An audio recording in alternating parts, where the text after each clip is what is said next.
Imagínate un mundo donde el poder no es un derecho divino, sino un juego de estrategia, manipulación y voluntad inquebrantable.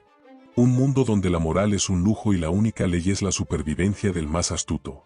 Ese es el mundo que Nicolás Maquiavelo nos reveló hace más de 500 años. Un mundo que sigue vigente hasta hoy. Florencia, 1469. En el corazón del Renacimiento, una ciudad repleta de artistas, comerciantes y conspiradores vio nacer a un hombre cuyo nombre se convertiría en sinónimo de astucia y realismo político. Nicolás Maquiavelo. Hijo de un abogado sin fortuna, creció en una época donde los ejércitos marchaban, las ciudades ardían y los gobernantes caían con la misma rapidez con la que se levantaban. Era una era de caos disfrazado de esplendor, de ambición envuelta en ideales. Y en medio de todo esto, un joven Maquiavelo observaba, analizaba y aprendía. Pero antes de sumergirnos en la historia de este hombre, en sus viajes, en sus escritos y en su impacto eterno, hagamos una pausa y preguntemos, ¿qué es el poder? ¿Es algo que se hereda o algo que se arrebata? ¿Se mantiene con el amor del pueblo o con el miedo de los súbditos? A lo largo de la historia, imperios han surgido y caído por no entender la respuesta.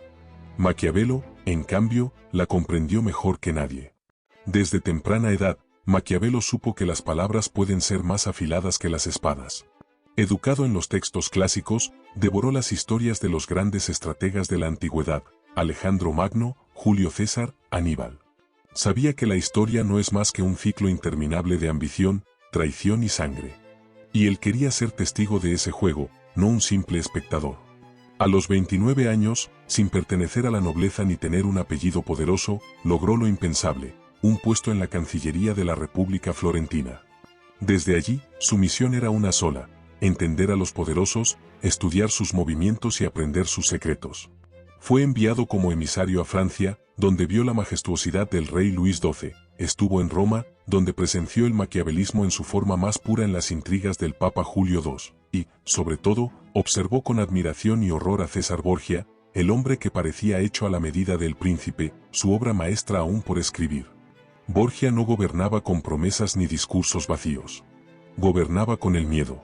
Con un ejército de mercenarios, con alianzas que duraban lo que tardaban en serle útiles, con una determinación que convertía cada debilidad en una oportunidad. Maquiavelo vio en él la encarnación del poder desnudo, sin adornos ni ilusiones. Si los príncipes querían mantenerse en el trono, debían ser como él, despiadados cuando fuera necesario, astutos siempre. Pero, ¿por qué Maquiavelo escribiría un libro como El Príncipe? ¿Para enseñar a los tiranos cómo reinar? ¿O para advertir al pueblo de sus tácticas? Ese ha sido el gran debate durante siglos. Lo que es innegable es que su obra se convirtió en un manual de estrategia para líderes de todo tipo. Napoleón lo estudió con devoción. Hitler, Stalin, Churchill y Kennedy también lo leyeron. Y aunque los tiempos han cambiado, los principios siguen siendo los mismos. Hoy, los príncipes no usan armaduras ni cabalgan hacia la batalla. Luchan en los parlamentos, en las juntas directivas, en las redes sociales. La propaganda ha sustituido a la espada, la manipulación mediática, a los ejércitos. Pero el juego sigue siendo el mismo. Y Maquiavelo sigue teniendo razón.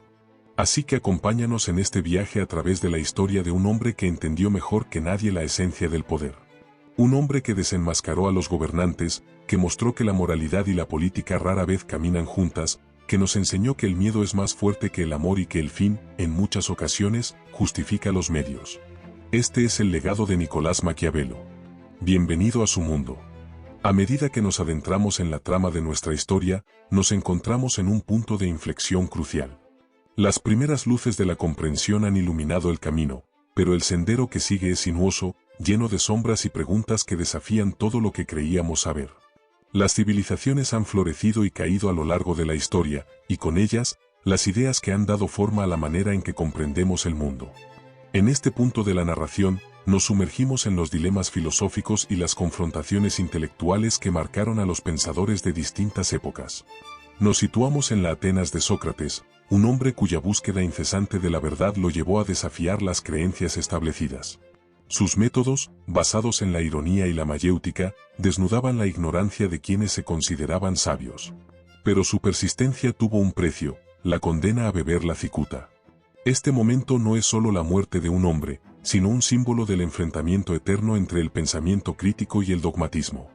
Saltamos en el tiempo hasta la Edad Media, un periodo dominado por la fe y la autoridad eclesiástica. Aquí, la búsqueda del conocimiento se encontraba limitada por la doctrina. Sin embargo, en los claustros y monasterios, algunas mentes inquietas desafiaban estas limitaciones.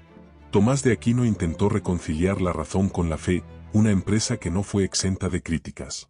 Su Suma Teológica trató de demostrar que la razón podía llevar al entendimiento de lo divino, pero aún así, su obra fue vista con escepticismo tanto por sectores religiosos como por racionalistas posteriores. Avanzamos hacia la Ilustración, un periodo donde la razón se erigió como la gran liberadora. Kant, con su crítica de la razón pura, nos enfrentó a la pregunta esencial: ¿qué podemos conocer realmente? Su respuesta fue tan revolucionaria como inquietante: la realidad en sí misma nos está vedada, solo podemos conocerla a través de nuestra percepción subjetiva. A lo largo de este recorrido, vemos un patrón constante: la lucha entre el pensamiento libre y las estructuras de poder. Cada nueva idea ha sido recibida con resistencia, y a menudo, con violencia. Pero estas confrontaciones han sido también el motor del progreso intelectual y social.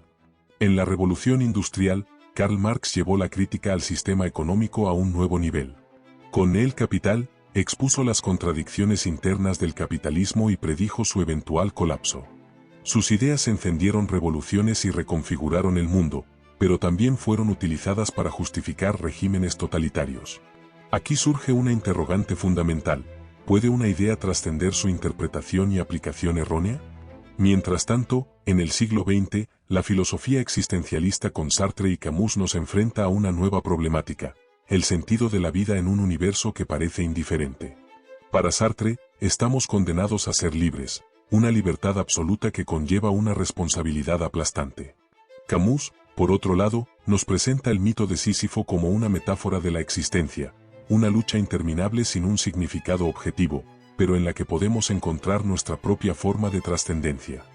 En cada etapa de la historia, el pensamiento humano ha oscilado entre la razón y la fe, la revolución y la opresión, la certeza y la duda. Y ahora, en la era moderna, nos encontramos con nuevos desafíos. La inteligencia artificial, la globalización, el avance científico a un ritmo sin precedentes. ¿Cómo afectan estas revoluciones tecnológicas a nuestra percepción de la realidad y del futuro?